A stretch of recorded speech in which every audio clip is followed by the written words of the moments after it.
वालेकुम, मेरा नाम जफर इकबाल, BA JM से सेकंड ईयर से। फैकल्टी मेंटोर है मेरे हुसैन सर हैं और स्कॉलर मेंटोर शहबाज सर हैं। और मेरा जो आज का टॉपिक है वो है आर्टिकल 370 एंड 35A।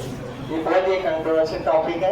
इनमें मतलब कम समय में इसको डिफाइन करना मुश्किल होगा, लेकिन इसके जो की पॉइंट्स हैं वो आपके सामने रखना चाहूँगा। और आगे मतलब इसकी सबसे पहले हम हिस्ट्री जानेंगे कि इसकी हिस्ट्री क्या है। 1932 में जम्मू कश्मीर के जो महाराजा थे हरी सिंह, वो एक्ट लेके आते हैं। उस एक्ट का नाम है स्टेट पीछे का आगे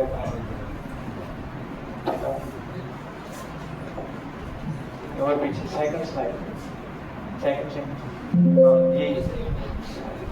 ये एक स्किप हो गया वहां से। मतलब एक एक्ट लेके आते हैं वो 1932 में। उस एक्ट का नाम होता है स्टेट गवर्नमेंट एक्ट। उस एक्ट में वो ये कहते हैं कि जो जम्मू कश्मीर के मतलब लोग हैं उनको जो जॉब्स हैं उनकी और जो लैंड है वो प्रोटेक्ट करने के लिए, ताकि बाहर के लोग उस टाइम जम्मू कश्मीर में जाते थे काम करने के लिए, ताकि वो वहाँ पे मतलब जॉब भी ना, गवर्नमेंट जॉब भी ना ले सके और ज़मीन भी ना ले सके। उसके ऊपर जो हमारे JKNC के जो थे शेख अब्दुल्ला, उन्होंने मतलब वो प्रोटेस्ट करते रहते थे उनके खिलाफ। वो कहते थे कि ये जो है हिंदू को फर्स्ट प्रायोरिटी देते हैं गवर्नमेंट जॉब में, और जो है उसके हिंदुओं को ये सपोर्ट करते हैं। जम्मू कश्मीर में मतलब जो भी राजा आता रहा है आज से पहले, उसमें वो क्या करता है, अगर कोई मुस्लिम आता रहा है तो मुस्लिम के बिहार पे काम करता है, जो हिंदू आता है तो हिंदू को प्रायोरिटी देता रहता है। आगे चल के 1932 में एक बहुत बड़ा वहाँ पे होता है क्या कि प्रोटेस्ट होता है, जिसमें लाखों लोग मारे जाते हैं और जो महाराजा हरी सिंह है वहाँ पे लॉकडाउन लगा देता है। फिर उसके बाद 1930 यहाँ पे कुछ मिस हो गया। 1935 में वो एक पार्टी बनाते हैं, all Jammu and Kashmir Muslim league. उसके बाद में 1929 में वो जाके चेंज करके JKNC नाम रख देते हैं।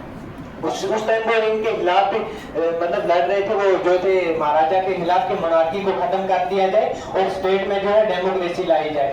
इधर पंडित जवाहरलाल नेहरू जो थे वो ब्रिटिश के खिलाफ लड़ रहे थे कि ब्रिटिश को हटाया जाए और हमें डेमोक्रेसी चाहिए। और आगे चल के इन दोनों की आपस में दोस्ती हो जाती है और उस तरफ से पार्टीशन का काम भी चल रहा होता है। जैसे पार्टीशन में इंडिया और पाकिस्तान अलग अलग होते हैं, उस टाइम हर एक प्रिंसिपल स्टेट जैसे जूनागढ़ हो गया, हैदराबाद और जम्मू एंड कश्मीर, ये भी इनका कोई मसला था। जो जम्मू एंड कश्मीर है यहाँ पे जो थे शेख अब्दुल्ला वो डेमोक्रेसी चाहते थे, इधर पंडित जवाहरलाल नेहरू को डेमोक्रेसी चाहते। जो राजा था वो किसको नहीं चाहता था कि पाकिस्तान भी नहीं जाना चाहता था। अगर वो इंडिया में आता तो उसकी वो जो कुर्सी थी वो छीन जाती, क्योंकि यहाँ पे डेमोक्रेसी वो चाह रहे थे। इस वजह से वो स्टैंड स्टिल एग्रीमेंट साइन करता है इंडिया के साथ कि हम मतलब इंडिपेंडेंट रहेंगे, भी हम किसी के साथ नहीं रहेंगे। इस स्टैंड स्टिल को जो है इंडिया साइन नहीं करता, बट पाकिस्तान इसको साइन कर लेता है। लेकिन आगे चल के पाकिस्तान को पता था कि इस साइन से कुछ होने वाला नहीं है। वो अक्टूबर 25, 1947 को इंडिया पर हमला कर देता है। जो जम्मू कश्मीर के जैसे गुलमर्ग हो गया, गुरेज वैली हो गया, पुंछ हो गया, इस पूरे को वो कब्जा कर लेता है पाकिस्तान। फिर नेक्स्ट स्लाइड, पाकिस्तान अटैक कर लेता है 22 अक्टूबर, सॉरी एक मिनट मिस हो गया। फिर उन्होंने इंटरमेंट एसोसिएशन में साइन करते हैं वो इंडिया के साथ, जिसमें वो इंडिया के साथ कुछ मतलब आपने एग्रीमेंट करते हैं। जैसे 7 पॉइंट हो गया उस इंस्ट्रूमेंट एक्सेशन का। नेक्स्ट करना, पीछे एक कंक्लूजन पे मैं आता हूं। इंस्ट्रूमेंट ऑफ एक्सेशन साइन करते हैं, उसके 7 पॉइंट वो कहते हैं कि जम्मू कश्मीर का जो कॉन्स्टिट्यूशन है वो इंडिया पे लागू नहीं होगा। उसमें के सब की पॉइंट्स है, जैसे कि आर्टिकल 370 क्या है, वो 35 क्या है। आर्टिकल 370 ये है कि जम्मू कश्मीर का जो अपना फ्लैग होगा, अपना कॉन्स्टिट्यूशन होगा, और जम्मू को इंडिया का कोई भी अगर बात वहाँ पे इम्प्लीमेंट करना है, सबसे पहले वहाँ की स्टेट असेंबली से परमिशन लेनी होगी, वहाँ की गवर्नमेंट परमिशन देगी जब जाके वहाँ पे लागू। ये बहुत बड़ा टॉपिक है, इतने कम समय में इसका डिफाइन नहीं कर पाया। अस्सलाम वालेकुम, मैं Mohammad Anas, BA final year का स्टूडेंट। मेरा टॉपिक है राजीव कुमार, जो अभी चीफ इलेक्शन कमिश्नर के अहदे से रिटायर हुए, और ज्ञानेश कुमार जो अभी नए चीफ इलेक्शन कमिश्नर बने। तो सबसे पहले देखते हैं कि चीफ इलेक्शन कमिश्नर होता क्या है। ये इलेक्शन कमीशन ऑफ इंडिया का हेड होता है। ये इसका काम होता है कि मुल्क में ट्रांसपेरेंसी के साथ इलेक्शन कंडक्ट किए जाए। इसके बाद देखते हैं कि राजीव कुमार जो रिटायर हुए उनके ऊपर थोड़ी नज़र डालते हैं। ये 1984 बैच के IAS ऑफिसर है। ये 2020 में इलेक्शन कमिश्नर बने थे। इसके बाद 2022 में ये चीफ इलेक्शन कमिश्नर बनाए गए। इनके टेन्योर में 31 स्टेट इलेक्शन, स्टेट और यूटी इलेक्शन हुए और 2024 का लोकसभा इलेक्शन हुआ है। इन पर कई सारे इल्ज़ाम भी लगाए गए हैं। मतलब इनके जब ये चीफ इलेक्शन कमिश्नर थे तो कई सारे इल्ज़ाम लगाए गए, लेकिन ये अपने प्रेस कॉन्फ्रेंस में शायरी के ज़रिए जवाब देते रहे। ज्ञानेश कुमार जो अभी नए चीफ इलेक्शन कमिश्नर बने हैं, ये IAS थे। इसके बाद 2 महीना भी रिटायर होने के बाद 2 महीने से कम में इनको इलेक्शन कमिश्नर बना दिया गया। उसके बाद इन्होंने अभी बोला है कि वोटिंग एक पहला स्टेप है नेशन बिल्डिंग की तरफ। ये IIT कानपुर से सिविल इंजीनियर है। इसके अलावा ये 1988 बैच के IAS है केरला से। इनका प्रीवियस वर्क देखें तो इनके बारे में कहा जाता है कि इनका BJP से कनेक्शन है, अमित शाह से कनेक्शन है। ये जिस मिनिस्ट्री में सेक्रेटरी थे वो अमित शाह के ज़रिए लीड की जाती है। इसी तरह 2019 में जब ये मिनिस्ट्री ऑफ होम अफेयर्स में थे तब आर्टिकल 370 को हटाया गया था, उसमें भी ये थे। और इसके अलावा राम मंदिर का जो ट्रस्ट है, राम जन्मभूमि तीर्थ क्षेत्र ट्रस्ट, उसके भी ये मेंबर थे। इनके इस अपॉइंटमेंट के ऊपर कंट्रोवर्सी चल रही है कि मतलब कांग्रेस और राहुल गांधी ने इल्ज़ाम लगाया है कि इस सिलेक्शन कमेटी, मतलब सुप्रीम कोर्ट में ये केस दाखिल है कि जो सिलेक्शन कमेटी होगी उसमें चीफ जस्टिस ऑफ इंडिया को भी होना चाहिए। लेकिन इससे पहले जो होता था अब तक आज़ादी के बाद से 2023 तक वो ये होता था कि प्रेसिडेंट अपॉइंट करता था प्राइम मिनिस्टर और अपोजिशन लीडर के ज़रिए। लेकिन 2023 में कानून बनाया गया, इसके ज़रिए ये हुआ कि प्रेसिडेंट अपॉइंट करेगा एक कमेटी के ज़रिए जिसमें होगा prime minister, leader of opposition, chief justice of India.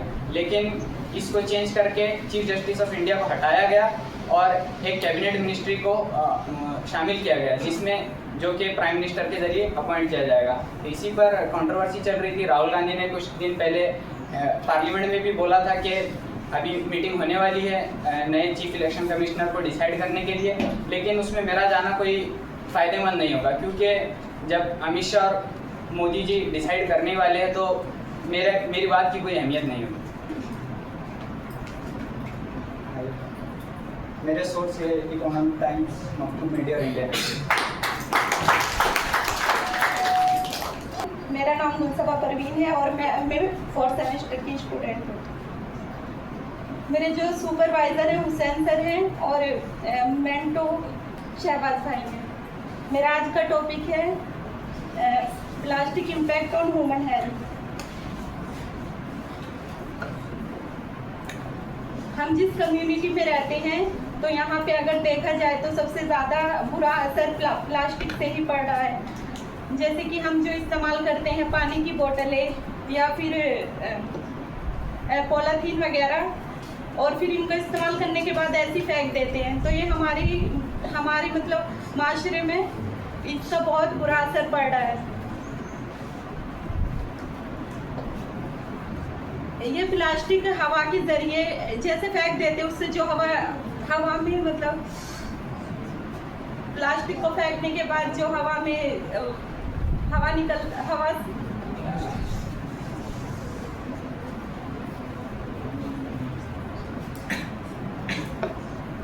ऐसी प्लास्टिक का कचरा जो मिट्टी है हवा के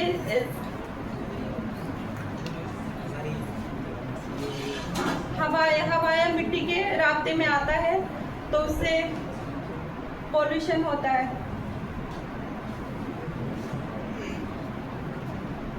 तो इसलिए हमें उन सबसे मुहतियात रहना बहुत ज़रूरी है। प्लास्टिक मुख्तलिफ तरीक़ों से इंसानी जिस्म में आती है, जैसे कि पानी के ज़रिए, हवा के ज़रिए या फिर मिट्टी के ज़रिए।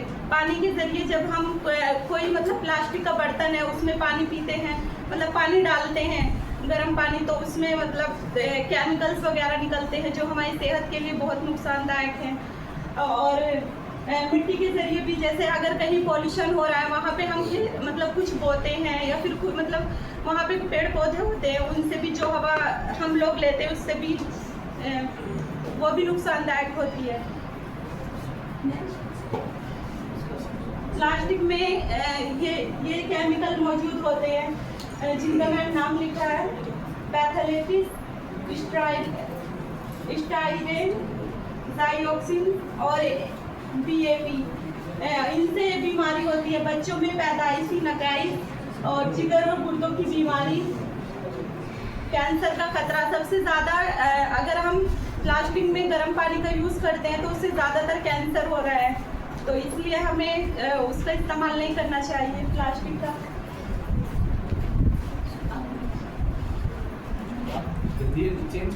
प्लास्टिक के इस्तेमाल को कम कैसे करें? सिंगल यूज प्लास्टिक बिल्कुल यूज नहीं करना चाहिए। जैसे हम लोग चाय पीते हैं, जो कप होता है, डिस्पोजल कप होता है, उसका इस्तेमाल ना करें। उसके अलावा हमें कांच के बर्तनों का यूज करना चाहिए या मिट्टी के या फिर स्टील के बर्तनों का। तो इसलिए ये दूसरा नंबर है पब्लिक अवेयरनेस। हमें मतलब अगर कहीं प्लास्टिक का यूज़ हो रहा है तो वहाँ पे बताना चाहिए, लोगों को अवेयरनेस करना चाहिए कि प्लास्टिक का यूज़ ना किया जाए। कंक्लूजन यही है कि प्लास्टिक इंसानी सेहत के लिए बहुत हानिकारक है, इसलिए हमें उसे कम से कम यूज़ करना चाहिए।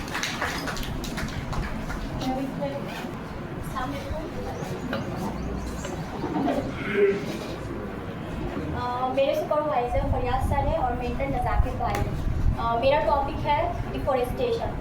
सो as we know that forest are very important in our life. तो सबसे पहले मैं बताना चाहूँगी कि फॉरेस्ट क्या होता है। फॉरेस्ट एक लार्ज एरिया होता है जहाँ डिफरेंट टाइप्स के प्लांट्स होते हैं, हैबिटेट्स होते हैं। इसके बाद मैं आती हूँ डिफॉरेस्टेशन पे। डिफॉरेस्टेशन क्या होता है? तो डिफॉरेस्टेशन हम उसे करते हैं, ये एक प्रोसेस होता है जब हम प्लांट को काट कर उस एरिया को खाली कर देते हैं अपने फ़ायदे के लिए। जैसे हम एग्रीकल्चर करना हो, रोड बनाना हो, हाईवेज बनाना हो, तो इसलिए हम इस्तेमाल करते हैं, जिससे वो हमारे क्लाइमेट पे असर करता है। तो ये क्यों हो रहा है डिफॉरेस्टेशन? तो सबसे पहले एग्रीकल्चर, लोग अगर खेती कर रहे हैं फॉरेस्ट को काट कर, तो वो एक डिफॉरेस्टेशन का कारण बन रहा है। कंस्ट्रक्शन के लिए इस्तेमाल कर रहे हैं। और उसके बाद हम अर्बनाइजेशन करते हैं। जो रूरल एरियाज़ में रहते हैं लोग, उनको बहुत सारी प्रॉब्लम्स होती है, इकोनॉमिक प्रॉब्लम्स हो सकती है, एजुकेशन के पर्पज़ से वो अर्बनाइजेशन एरिया में जाते हैं, तो वहाँ पर वो कंस्ट्रक्शन करते हैं और वहाँ पर जाकर रहते हैं, जिससे भी फॉरेस्ट कट का रीज़न बनता है। उसके बाद है टिम्बर। टिम्बर वो होता है जब हम पेपर और लकड़ी के लिए जब हमें ज़रूरत पड़ती है तो हम पेड़ों को काटते हैं। डिफॉरेस्टेशन सिर्फ मैनमेड नहीं है, ये नेचुरल भी होता है। जैसे कि अगर हम पेड़ों को काटते हैं तो ये मैनमेड हो गया, लेकिन ये नेचुरल होता है। जब क्लाइमेट बहुत ज़्यादा हाई होता है गर्मियों के टाइम, तो क्या होता है उस वक्त कि पेड़ों में घर्षण होती है, रबिंग होने की वजह से भी आग लगती है, जिसका हम एग्जांपल दे सकते हैं। 2020 में ऑस्ट्रेलिया में आग लगा था, जिसकी वजह से बहुत सारे जानवर मर गए थे, तो वो भी डिफॉरेस्टेशन का रीज़न बना था। माइनिंग के लिए भी हम इस्तेमाल कर सकते हैं डिफॉरेस्टेशन। और इसके इफ़ेक्ट क्या पड़ते हैं डिफॉरेस्टेशन के? तो सबसे पहले हो सकता है कि डिस्ट्रॉयज हैबिटेट्स, जितने भी एनिमल्स हैं उनका घर छिन जाता है, उनको लॉस होता है, क्लाइमेट बहुत ज़्यादा हाई हो जाता है। जैसे सबसे बड़ा हम एग्जांपल देख सकते हैं कि आज से 10-20 साल पहले हमारा इन्वायरमेंट बहुत अच्छा था, टाइम पर बारिश होती थी, क्लाइमेट भी सही होता था, मौसम भी टाइम पे आता था, बारिश होती थी, सारी चीज़ ठीक होती। लेकिन अब क्या होता है कि बारिश टाइम पे नहीं होती है, क्लाइमेट इतना ज़्यादा हाई होता है कि बहुत ज़्यादा गर्मी भी हो जाती है। उसके बाद क्या होता है, लैंडस्लाइड्स होने लगते हैं। लैंडस्लाइड्स होने लगे, मिट्टी की कटाव ज़्यादा हो जाती है, और फ्लड भी एक बड़ा रीज़न है। जैसे कि पहले क्या होता था कि बारिश होती थी तो जो पानी होता है वो जाकर सॉइल में एब्जॉर्ब हो जाता था, और वो सिटी साइड में वो पानी नहीं जाता था। लेकिन अब क्या होता है, पेड़ नहीं होने की वजह से वो पानी फ्लो होकर सिटी एरियाज में जाता है, जो फ्लड का रीज़न बनता है।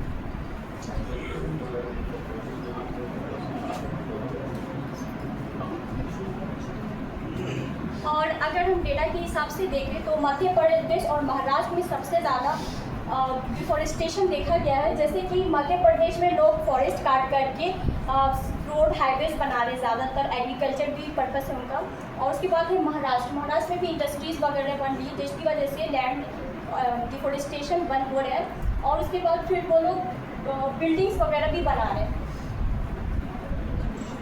और लेकिन इसके ऐसा नहीं है कि डिफोरेस्टेशन हो रहा है तो गवर्नमेंट काम नहीं करी। गवर्नमेंट काम करी कुछ स्कीम्स ला करके, जैसे कि NFP नेशनल एफोरेस्टेशन प्रोग्राम। इस प्रोग्राम के तहत गवर्नमेंट जो डिफोरेस्टेड एरिया है उसको एरिया को कवर करने के लिए फॉरेस्ट लगवा रही है।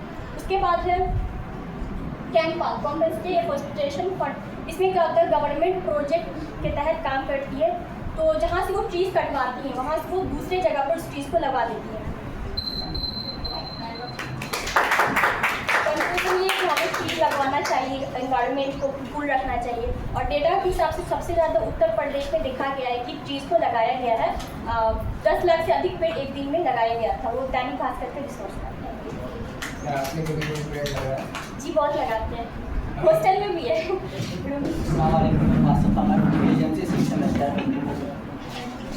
आजकल हम एक नाम बहुत ज़्यादा सुन रहे हैं सोशल मीडिया पर और अखबारों में कि UCC यूनिफॉर्म सिविल कोड, और हाल ही में उत्तराखंड में UCC नाफिज भी हुआ है।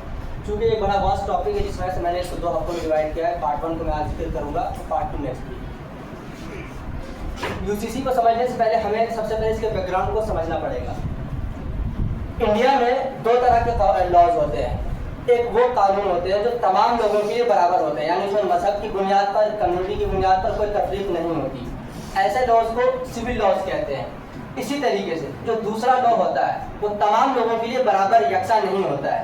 उसमें मजहब की बुनियाद पर, कम्युनिटी की बुनियाद पर अलग कवानीन बनाए जाते हैं जो उन पर लागू किए जाते हैं, और इन्हें कहते हैं पर्सनल लॉज। पर्सनल लॉज ये जो कवानीन बनते हैं उनके कस्टम्स, उनके रस्म रिवायात या मजहब की बुनियाद पर, मजहब से जो वो चीज़ सीखते हैं, चाहे वो कुरान हो या हिंदू के ग्रंथ हो, उनके ज़रिए वो कानून बनाए जाते हैं। अब पर्सनल लॉज में क्या क्या चीज़ें आ जाती हैं? पर्सनल लॉज में आपका डाइवोर्स, अडॉप्शन, मैरिज, मेंटेनेंस, इस तरह की और भी कई चीज़ें हैं जो पर्सनल लॉज के अंदर आ जाती हैं। यानी इनके लिए अलग से कवानीन बनाए जाएंगे। अगर आपको शादी करनी होगी तो आपको उस हिसाब से, जैसा हिंदू के यहाँ पर क्या है कि उन्हें 7 फेरे लिए, वो 7 फेरे लेते हैं अभी पवित्र अग्नि के पास। मुसलमानों के यहाँ ये है कि 2 गवाहों की मौजूदगी है, तो इनके सारे कवानीन अलग हैं। अब मान लीजिए कोई ऐसा शख्स हो जो वो ये कहे कि हम ना तो किसी मजहब की बुनियाद पर जो भी लॉज बने हुए हैं, चाहे मुस्लिम पर्सनल लॉज हो, हिंदू पर्सनल लॉज हो, हम इनकी बुनियाद पर शादी नहीं करेंगे। तो उनके लिए लाया गया है स्पेशल मैरिज एक्ट 1954। इसके मुताबिक अगर आप जो हम कोर्ट मैरिज वगैरह में जो शादी वगैरह देखते हैं तो इसी के जरिए किया जाता है। अब समझते हैं यूनिफॉर्म सिविल कोड। हमने 3 चीज़ें समझी, एक पब्लिक लॉ समझा, हमने पर्सनल लॉ समझा, और उसके बाद हमने स्पेशल मैरिज एक्ट समझा। अब हम यूनिफॉर्म सिविल कोड पर आते हैं। यूनिफॉर्म सिविल कोड बेसिकली क्या कहता है कि जिस तरीके से सिविल लॉज है हिंदुस्तान में कि तमाम लोगों के लिए एक ही कानून हो, उसी तरीके से जो शादी है, डाइवोर्स है, मेंटेनेंस है, इसके लिए भी अलग अलग कानून नहीं हो, एक ही कानून हो, जिसको यूनिफॉर्म सिविल कोड कहते हैं, जो सब पर लागू होना चाहिए। अब इसकी शुरुआत कब से होती है? जब हमारा कॉन्स्टिट्यूशन बन रहा था, उस वक्त जो कॉन्स्टिट्यूएंट असेंबली या जो ड्राफ्ट कमेटी के जो असल हेड थे भीमराव अंबेडकर, उनका झुकाव भी UCC की तरफ ही था। वो ये चाहते थे कि यूनिफॉर्म सिविल कोड ही आना चाहिए, मजहब की बुनियाद पर, खित्ते की बुनियाद पर, किसी भी बुनियाद पर किसी तरह की कोई डिस्क्रिमिनेशन नहीं होनी चाहिए। इस वजह से वो चाहते थे कि UCC आए। और The idea was to bring formal equality among all the citizens। ये क्यों चाहते थे? क्योंकि अगर हम फंडामेंटल राइट्स को गौर से देखें तो आर्टिकल 14 कहता है कि all the citizens मतलब are equal before the law। कानून की नज़र में तमाम लोग बराबर हैं। लेकिन अगर आप मजहब की बुनियाद पर किसी को खास तरीके के हुकूक दोगे तो एक्चुअल जो इक्वालिटी है वो नहीं आ पा रही। इस वजह से वो चाहते थे कि UCC आए। लेकिन अगर ये सब उनको पता था तो फिर UCC उस वक्त नाफिज क्यों नहीं किया? तो उसकी बहुत बड़ी वजह यह है कि चूंकि आज़ादी के बाद जब पार्टीशन हुआ तो हिंदुस्तान के सीने में एक जख्म लगा, जो बहुत बड़ी वजह थी UCC को नाफिज न करने की। क्योंकि दूसरे ममालिक से लोग आए थे, उनको श्योरिटी चाहिए थी कि हमारे यहाँ पर हुकूक पामाल नहीं किए जाएंगे। इस वजह से ये जो आर्टिकल 14 के जरिए जो वो लोग ये देते थे कि UCC आना चाहिए, तो UCC को आर्टिकल 44 के जरिए DPSP को एक लाइन में मैं बताऊँ, ये कॉन्स्टिट्यूशन के पार्ट 5 में है।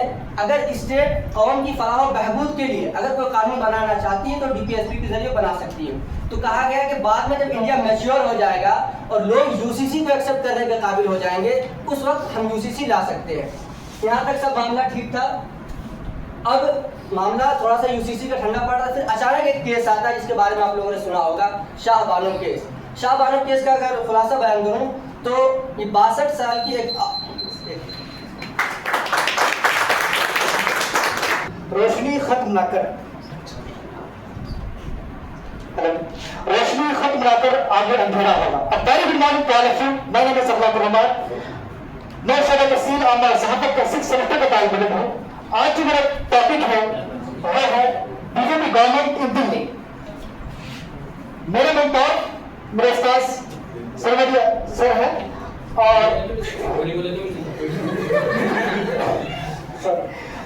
पीएचडी स्कॉलर मुझसे बप्पी हूँ। ये तो दिल्ली में इलेक्शन खत्म हो चुका है, लेकिन आज समझते हैं कि दिल्ली के हिस्ट्री का बैकग्राउंड क्या है। Delhi assembly, why BJP Delhi media की क्या सोचती है, दिल्ली क्यों जीती, कैसे जीती, और इससे कुछ पॉइंट में नोटिस किया कि हाईएस्ट और लोएस्ट मार्जिन क्या था दिल्ली में जीतने का, कुछ पॉइंट को कुछ चीज को समझने की कोशिश किया। तो आइए शुरू करते हैं। History of Delhi assembly. Delhi दुनिया का सबसे बड़ा देश का जमहूरी दिल कहा जाता है। दिल्ली में जब इलेक्शन होता है तो सारे मीडिया, सारे इंडिया के लोगों की नजर इस पर होती है कि कौन जीत रहा है, कौन जीत नहीं। दिल्ली की स्टेट यही सिर्फ और यूनियन टेरिटरी हो और कैसे बना, किस तरह से बना, इन सारी चीजों को समझने की कोशिश करेंगे। तो आइए पहली बात, स्टेट स्ट्रक्चर। हमारा देश 1947 में आजाद हुआ। 1947 में देश आजाद होने के बाद 1950 में हमें अपना खुद का आइन मिला, खुद का कॉन्स्टिट्यूशन मिला, खुद का संविधान मिला। उस आइन में, उस कॉन्स्टिट्यूशन में सेक्शन 6 के तहत स्टेट को और दिल्ली को यूनियन टेरिटरी के तौर पर शामिल किया गया।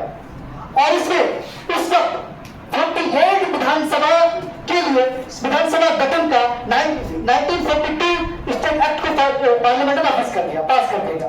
उसके तहत पहली बार 1952 में 92 में दिल्ली में इलेक्शन हुआ और उसमें 48 की विधानसभा का गठन हुआ था, लेकिन उसमें जब इलेक्शन हुआ तो 42 विधानसभा के लिए इलेक्शन हुआ। उसमें कांग्रेस पार्टी 39 सीट लेकर कांग्रेस को सरकार बनाई और उस वक्त बरन प्रकाश दिल्ली का सबसे पहला मुख्यमंत्री बना। और उसके बाद जैसा आप समझते हैं दिल्ली के अरविंद केजरीवाल के दिल से सुनते हैं कि हमें काम करने देता है, हमें काम करने नहीं होता। उस वक्त यही मामला था, उस वक्त यही मसला था। उस वक्त के वक्त चीफ कमिश्नर आज के वक्त दिल्ली के आज के लेफ्टिनेंट गवर्नर उस वक्त जो और इसी चीज को लेकर के उस वक्त बड़ा प्रकाश ने इस्तीफा दे दिया अपने पद से, उसको और इसकी बरात और भी मंत्री बने। मैं शौक बताने की कोशिश कर रहा हूँ। उसके बाद 1956 में उस वक्त की कांग्रेस सरकार, दिल्ली गवर्नमेंट जो कांग्रेस सरकार थी, उसने स्टेट रीऑर्गेनाइजेशन की बात की। स्टेट रीऑर्गेनाइजेशन में तो ये कहा, ये किया कि स्टेट में जो दिल्ली में 48 विधानसभा का गठन हुआ था उसको सारे मुलाफिज उसको खत्म कर दिया, बंद कर दिया और इसके बाद पूरे तौर से दिल्ली को अपना यूनियन टेरिटरी के तौर पर वापस कर दिया। और इसमें जो गवर्नमेंट हो रहा, गवर्नमेंट पूरे दिल्ली से चलने स्टार्ट हो गया, चलना शुरू हो गया। उसके बाद लोगों ने खिलाफत की है जिसकी, तो 1946 में एमसीडी म्युनिसिपल कॉर्पोरेशन का भी इसमें काम हुआ है। मैं शॉर्ट में बताने का कोशिश करनी है। और उसके बाद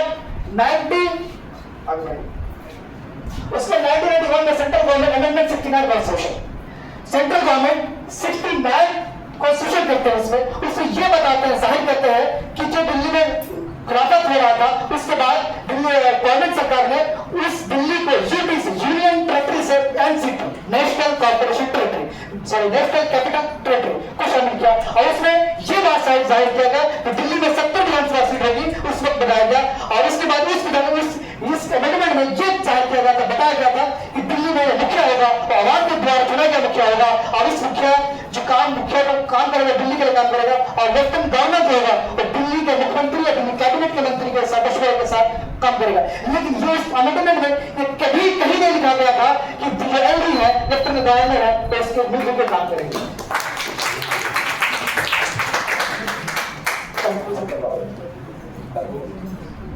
कंक्लूजन ये बीजेपी जो दिल्ली सरकार में इलेक्शन जीती उसे पहले बताने की कोशिश करा कंक्लूजन क्या था। इसमें मीडिया इनकम्बेंसी थी, बहुत सारी चीज थी, मीडिया का जो बजट का फाइनेंस बजट था, वो सारी चीजें लेकर मीडिया जीती। और अरविंद केजरीवाल जो गफलत मैन की तरह थे वो गफलत में रह गए और दिल्ली से हाथ से चले गए। भाई thank you to all of you.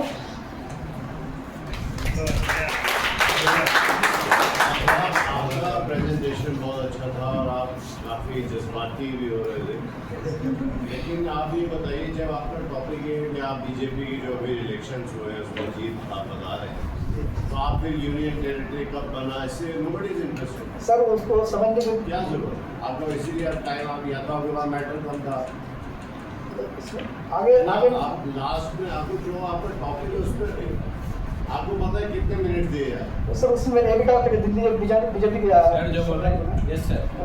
समझ रहे हैं आप मेरी बात? जी सर। हाँ, तो उस पर आपने इतना टाइम सर्व किया कि वो यूनियन टेरिटरी कब बना, उसमें क्या है उसके किस कानून के तहत बना। Yes sir. अस्सलाम वालेकुम, मैं नाविदुल हसन BNMC सेकेंड ईयर का स्टूडेंट हूँ। आज हमारा टॉपिक है KIIT यूनिवर्सिटी के बारे में। हेलो, तो ये एक्सीडेंट है KIIT यूनिवर्सिटी का। वो एक नेपाल की लड़की है, नेपाल से आके उड़ीसा पढ़ने के लिए, बीटेक करने के लिए, और उनके साथ कुछ गलत हादसा होता है। उन्हें किसी चीज के लिए फोर्स किया जाता है और वो आत्महत्या कर लेती है, जिसकी वजह से नेपाल के PM KP शर्मा ओली को इसके बीच में आना पड़ता है।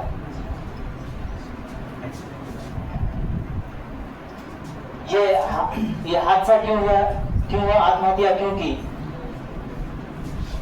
वो यूनिवर्सिटी में आने के वक्त ही कुछ दिन बाद ही एक रिलेशनशिप में आई और उनका एक बॉयफ्रेंड बना और बातचीत होने के दौरान बॉयफ्रेंड ने कुछ फोन में गाली गलौज किया और कुछ ऐसे बातें बोले जो आत्महत्या करने में मजबूर हो गए।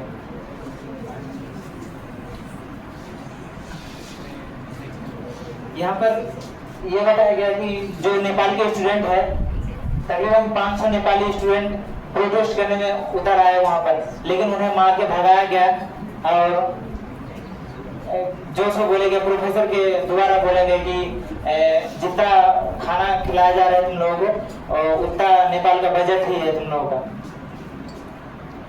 ये जो स्टूडेंट 21 साल का अद्वित श्रीवास्तव, जो उनका बॉयफ्रेंड था, उन्हें गिरफ्तार किया गया रविवार के दिन और धारा 108 के तहत उन्हें गिरफ्तार किया गया। उड़ीसा के हायर एजुकेशन मिनिस्टर माफी भी मांगे और ट्वीट भी करे, और यहाँ पर जो कॉलेज के कर्मचारी थे, अधिकारी थे, उन लोगों को सस्पेंड किया गया और ये किया गया। Thank you. ये रेफरेंस है मीटिंग में जाना है। आप ये बताइए आपके मेंटर कौन हो? मैं हूँ।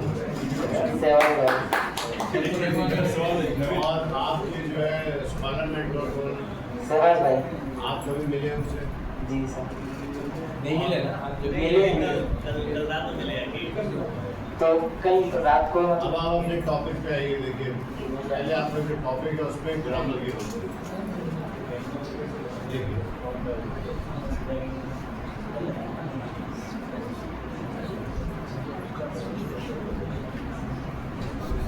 मेरा एक सवाल है आपसे। आपने जिसमें इम्पोर्टेंट जो बात थी आपने नहीं बताई, उसका जो लड़की का जो बॉयफ्रेंड था वो पॉलिटिशियन का बेटा था, उसने उसे तस्वीरें वायरल की थी, जिसकी वजह से उसने सुसाइड किया था।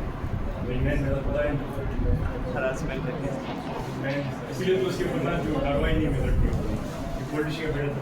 अस्सलाम वालेकुम, हफ्तावारी पेशकश में आप सबका स्वागत है। मैं हूँ आपके साथ रहमतुल्लाह और मेरा पेशकश का मौजू है डोनाल्ड ट्रंप से मोदी की मुलाकात। और मैंने ये पेशकश की तैयारी मेरे उस्ताद मोहतरम मोहम्मद मुस्तफ़ा अली सरवरी और PhD स्कॉलर नुसरत अबी के जेरी निगरानी में मैंने तैयार किया।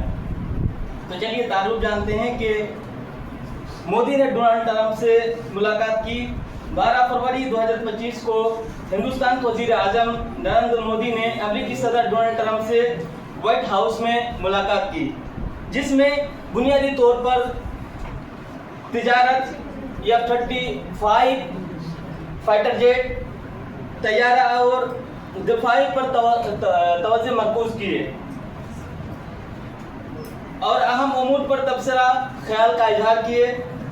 दोनों देशों के रहनुमाओं ने तिजारती खदशात को दूर करने और दो तरफा ताल्लुकात को बरकरार रखने का अज़्म का इजहार किया। अब हम जानते हैं कि इस मुलाकात के दौरान बहुत सारे कंट्रोवर्सी का चर्चा का बायस बना, और ये उस मुलाकात के दौरान जो तनाज़ात सामने आई, तो मैं पॉइंट के तौर पर मैं आपके सामने पेश करना चाहता हूँ। जो प्रेस कॉन्फ्रेंस में जो पूछे गए सवालात थे कि मोदी और ट्रंप के बीच जो प्रेस कॉन्फ्रेंस हुए थे, उसमें बहुत सारे सवाल पूछे गए थे। हिंदुस्तानी लोगों को जो हथकड़ी पहनाकर अमेरिका से हिंदुस्तान वापसी किए गए थे, इस ताल्लुक से जब मोदी पर व्हाइट हाउस में एक अमेरिकी सहाफी ने सवाल किया, तो मोदी इस तरह से घबरा गए, लगता है उनकी बॉडी लैंग्वेज, उनकी जो जिस्म की जो जबान थी, बिल्कुल वो लड़खड़ा गए थे, क्योंकि बिल्कुल ऐसा लग रहा था उनको जवाब उनके पास है ही नहीं था। अब इस बीच उन्होंने ऐसा किया उन्होंने क्या वसुदेव कुटुंब का शब्द इस्तेमाल किया, जबकि उनके अगर एक प्रधानमंत्री के एक वजीर आजम के पास ये जवाब इस तरह होने चाहिए था कि किसी भी देश की एक कानूनी प्रक्रिया होता है और वो कानूनी के तौर पर ही वो मतलब जो होगा फैसला होगा, वो मसले की हल होगी। लेकिन एक बहुत बड़े वजीर आजम जो हमारे हिंदुस्तान के, वो वहाँ जाकर इस तरह से पेश आते हैं कि वो जब सवाल पूछते हैं और वो जवाब में ये कहते हैं कि वसुदेव कुटुंब का वो शब्द इस्तेमाल करते हैं। ट्रंप मोदी के इस्तकबाल के लिए व्हाइट हाउस के बाहर नहीं आए थे। ये बहुत ही दुखद खबर है हमारे लिए कि जो मोदी और ट्रंप के बीच जो रिश्ता कायम होना चाहिए था, और जिसलिए मुलाकात जिस मनसे के साथ वो व्हाइट हाउस पहुंचे थे, उस मनसे के ताल्लुक से डोनाल्ड ट्रंप उनकी स्वागत के लिए नहीं आए थे। ये कंट्रोवर्सी सोशल मीडिया और अन्य प्लेटफॉर्म पर चर्चा के बायस बने हुए थे। मोदी ने ट्रंप के पास ये प्रस्ताव रखा, ये सवाल रखा कि जौहर आलम जो हिंदुस्तान में वापसी किया जाए, जो पाकिस्तानी शहरी हैं, जो हमारे हिंदुस्तान मुंबई के रियासत में जो बम धमाका हुआ था उसमें उनकी हाथ थी, तो इस ताल्लुक से हमें हिंदुस्तान उनको वापसी दिया जाए और मैं उनका कानूनी प्रक्रिया शुरू करूं, इस ताल्लुक से बात हुई थी। और जो सबसे इम्पोर्टेंट सबसे अहम सवाल ये थी कि अडानी के ताल्लुक से सवाल पूछा गया, तो मोदी बिल्कुल एकदम खामोश रहे। अडानी के ताल्लुक से जब सवाल पूछे गए तो वैसे ही सेम उनकी रिएक्शन थी भाई, वो भी उस समय वो एकदम ऐसा लग रहा था मुस्कुरा रहा है, लेकिन अंदर से मुस्कुराहट नहीं आ रही थी। तो ये लड़खड़ाहट हमें ये साफ जाहिर कर रही है कि मोदी के पास इसका भी जवाब नहीं थे। अब और एक बहुत ही अहम ये थी कि टैक्स ट्रिप पर जो मसला क्रिएट हुआ था कि जैसे किसी भी देश के लिए एक तिजारती मामले को लेकर एक कानून होते हैं, जैसे हमारे इंडिया पर कोई भी अगर बाहरी देश आके अगर तिजारत करे तो उन पर 18% ही वो टैक्स लागू कर सकते हैं, जबकि हमारे हिंदुस्तान की तिजारत वो अमेरिका में जाकर वो 100% वो टैक्स वसूल करते हैं, और अमेरिका की तिजारत हमारे इंडियन में 2.4 वसूल करते हैं। तो मैं खुलासा कलम ये कहूँ कि ये मीटिंग बिल्कुल नाकाम साबित हुई, क्योंकि जो मामले थे वो हल ना हो पाए और वो टैक्स पर अड़े रहे डोनाल्ड ट्रंप। शुक्रिया।